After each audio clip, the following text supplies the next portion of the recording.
Sobat Kom, kembali lagi dari launch Bank Kaltim Secara Prioritas. Hari ini dalam acara Ngopi Sore kita diskusi mengenai pandangan perempuan Kaltim tentang pandemi COVID-19. Jangan lupa tinggalkan komentar Anda dan pertanyaan Anda, baik itu di Facebook nomor 1 Kaltim atau di IG Diskominfo Kaltim. Saya kembali lagi nih kepada Ibu Norbaiti, ini pertanyaannya. Bu, pandemi COVID-19 ini sudah berulang tahun ini, sudah 1 tahun gitu. Seperti yang tadi dinyatakan oleh Bunda Mei. Kira-kira Bu, tantangan apa sih yang dihadapi oleh kita para kaum perempuan, terutama ibu juga di PKK Provinsi Kaltim, agar masyarakat itu dapat dengan baik memahami bahwa pandemi COVID-19 ini tuh ada dan dia harus ditanggapi secara serius. Sehingga penerapan protokol kesehatan pun bisa dilakukan dengan disiplin, Bu, agar kita bisa segera menghentikan COVID-19 ini. Bagaimana, Ibu? Terima kasih pertanyaannya. Kita harus siap. Jadi harapan saya, perempuan-perempuan di mana COVID ini sudah berulang tahun 1 tahun. Tadi saya bicara dengan Ibu Mai, jangan dirayakan ulang tahunnya. Jangan dirayakan. Ya, jadi kita harus mensikapi ini. Kalau terlalu dipikirkan, bisa bikin sakit kepala. Kalau tidak dipikirkan juga bisa bikin sakit kepala. Sehingga tantangan bagi kita, bagaimana kita bisa mengedukasi masyarakat. Memang tidak mudah. Mengedukasi masyarakat ini, kalau kami ini kan biasanya berjenjang. Ya. Sehingga kami menginfokan kepada kabupaten kota, biasanya istri bupati, istri wali kota, agar kita harus memperhatikan. Yang disampaikan pemerintah pusat adalah bahwa COVID-19 ini menjadi prioritas utama untuk ditangani. Jadi ini bukan main-main menurut saya. Kita harus konsentrasi penuh agar COVID-19 ini bisa dipatuhi. Yang saya sebut 5 tadi bisa dipatuhi oleh masyarakat dengan edukasi, dengan info yang terus-menerus. Karena kalau kita memberitahu 1 kali belum tentu ada yang menerima. Betul. Jadi kita harus terus-menerus dan bergandengan tangan bersama-sama. Tidak bisa hanya saya di sini, tidak bisa hanya ibu di sana, tapi mari kita bersama-sama dari provinsi, dari kabupaten, dari kecamatan, kabupaten sampai ke desa-desa. Mari kita bergandengan tangan untuk mengedukasi keluarga-keluarga kita, tetangga-tetangga kita, sehingga dengan edukasi terus-menerus ini insya Allah pasti masyarakat kita paham bagaimana melaksanakan yang disebut 5M tadi, 3+2M. Jadi sekali lagi tentu saja kami ini mengharapkan seluruh lapisan masyarakat agar bisa mentaati yang disebut dengan 5M tadi. Nah, itu yang sangat penting. Dan yang sangat terpenting lagi, tadi saya sempat bicara tuh dengan Ibu dengan Mbak Tanti bahwa COVID ini tadi saya bilang kalau dipikirkan sakit kepala, tidak dipikirkan juga sakit kepala. Kita harus bisa menerima COVID ini karena kita, sekali lagi saya sampaikan bahwa orang yang beriman dan bertakwa kepada Allah Subhanahu wa taala. Ternyata ini adalah cobaan dari Allah Subhanahu wa taala. Tapi kalau kita tidak beriman bertakwa kepada Allah Subhanahu wa taala, pasti kita pengomel.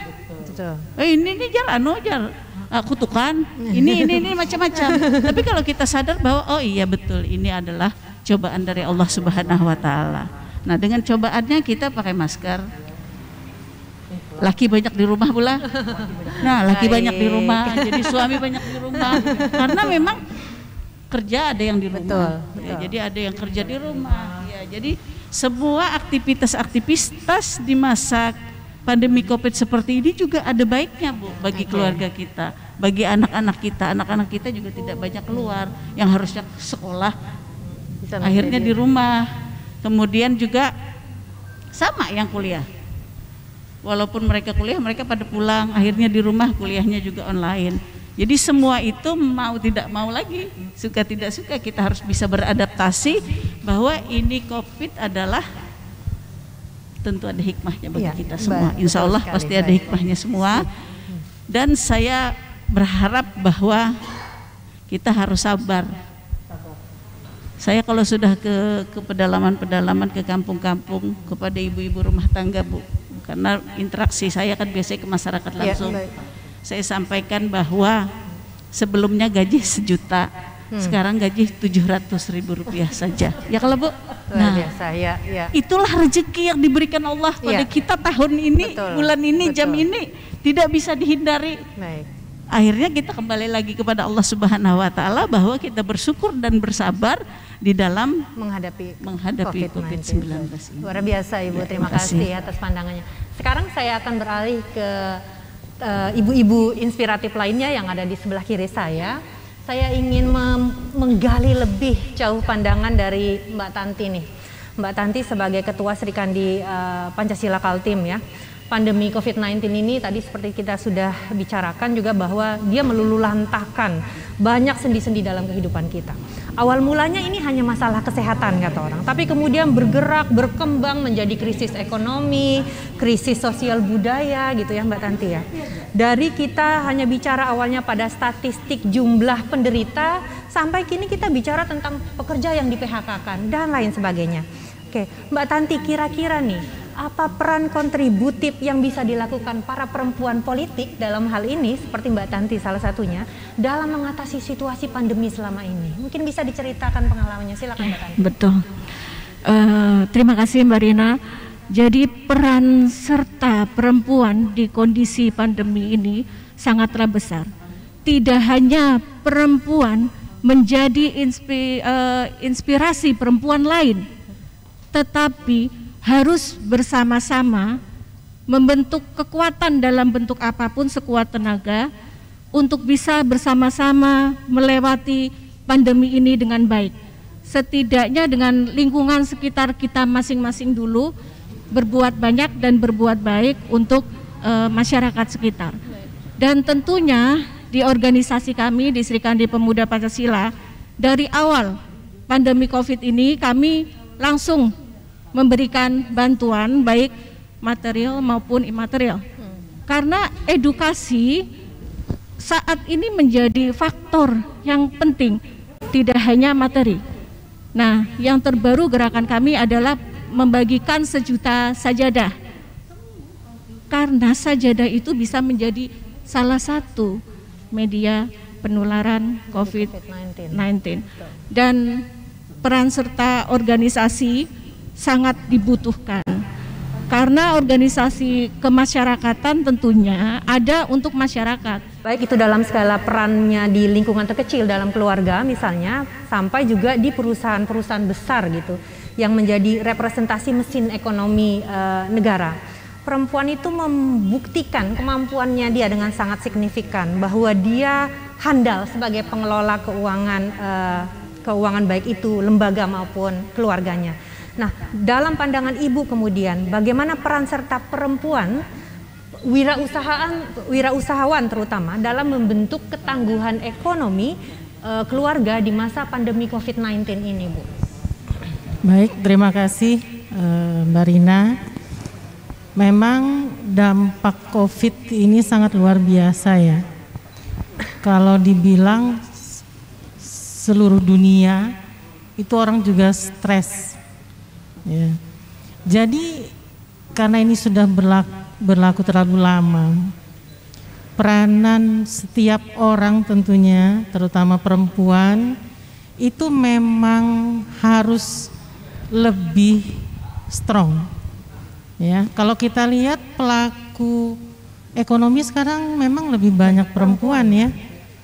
Saya bicara juga sama Bu Isran tadi. Perempuan tuh pemikirannya lebih banyak gitu ya, inovasinya lebih banyak. Tadi sudah dibilang bahwa perempuan itu juga memiliki kemampuan untuk melakukan networking. Ya, itu yang terpenting. Ketika dia memiliki kemampuan secara pribadi, bagaimana mengeksplor kemampuan ini menjadi melakukan networking terhadap masyarakat, lingkungannya, agar ini menjadi satu bisnis yang menguntungkan. Pada saat COVID ini kan tidak semua terpuruk. Betul. Ada juga sebagian besar juga ekonominya itu bertambah, naik gitu. Jadi kalau yang pandai melihat peluang, Bisa ya, jadi. itu yang akan menjadi tumbuh dan berkembang. Seperti misalnya kemampuan bagaimana memahami teknologi. Betul, betul. Para perempuan melihat kesempatan. Kalau dulu masak itu kan cuma di dapur dan untuk keluarga. Betul. Sekarang masak itu bisa dijadikan penghasilan. Melek teknologi itu bukan harus pandai membuat satu program, tapi bagaimana menggunakan kesempatan. Betul. Ya, teknologi itu digunakan sebagai basis untuk mengangkat perekonomian. Ya, jadi semua ini sekarang berusaha.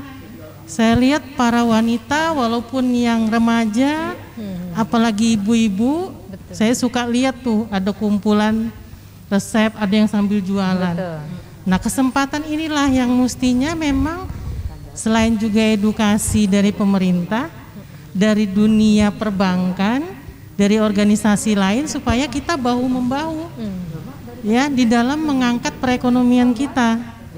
Tentunya yang perjuangan lain tuh selain yang di rumah sakit mungkin dengan profesinya, tapi kami di dunia perbankan tetap melakukan edukasi ya, dengan tentunya memperhatikan protokol tadi.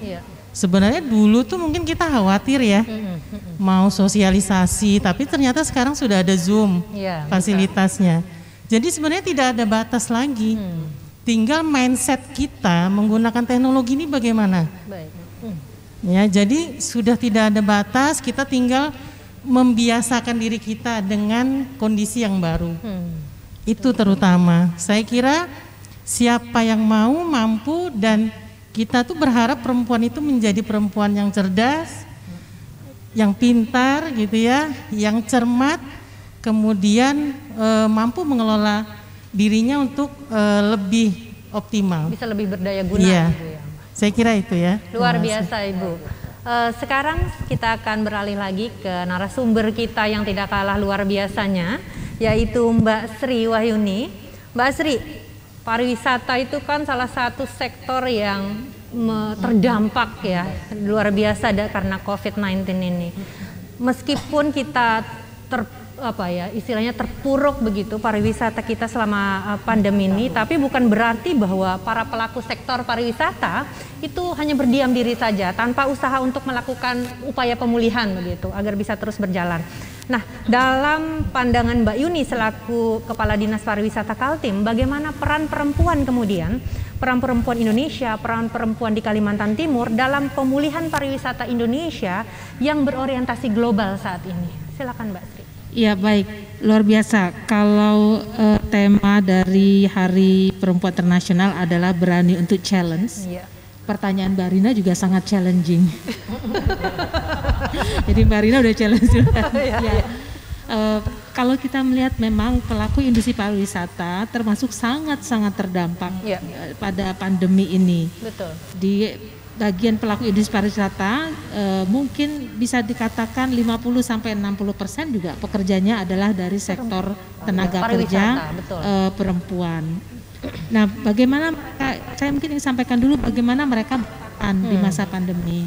3 bulan pertama ketika pandemi ini berlangsung dan semua sektor pariwisata itu harus tutup, tidak ada aktivitas operasional sama sekali. Ini memang situasi yang sangat mencekam bagi industri pariwisata. Yang ada adalah shock. Semua berada dalam kondisi shock. Nah, dalam kondisi itu pemerintah provinsi hadir lewat bantuan sosial masyarakat. Tapi kemudian kita tidak berhenti di sana. Kalau di tingkat pusat ada semacam program kartu prakerja, yang kita lakukan di level provinsi adalah melakukan penguatan kapasitas building pelaku industri pariwisatanya. Lewat program recovery pelaku industri pariwisata, kita melakukan pelatihan-pelatihan untuk mengisi masa pemulihan pandemi. bahwa mereka mungkin belum bisa beroperasional secara penuh, tetapi pada masa ini adalah juga menjadi ruang untuk introspeksi. Apa yang harus ditingkatkan? Kemudian ketika di Kementerian Pariwisata diterapkan yang namanya protokol kesehatan dengan sertifikasi CHSE, maka semua pelaku industri pariwisata harus menyiapkan diri untuk menerapkan kebersihan, kesehatan, keselamatan dan juga kelestarian lingkungan. Secara khusus memang kegiatan yang menyangkut dengan keberadaan perempuan untuk di sektor pariwisata tidak terlokalisir khusus begitu Mbak Rina, tetapi mereka adalah menjadi bagian dari program pelaku industri pariwisata. Dan beberapa asosiasi pariwisata di Kaltim itu dipimpin oleh perempuan. Oh, luar biasa. Ya, jadi ada Putri, sekarang ada juga Masata, SPA, otomatis ini memang dunia perempuan ya, SPA. Ya. Lalu PPJI, Perhimpunan Pengusaha Jasa Boga Indonesia, ini juga perempuan. Jadi yang disampaikan oleh pembicara sebelumnya bahwa menurut saya itu benar. Perempuan itu ketika dia memiliki peluang atau dia menjadi penggerak, memimpin organisasi, ada satu reaktif cepatnya.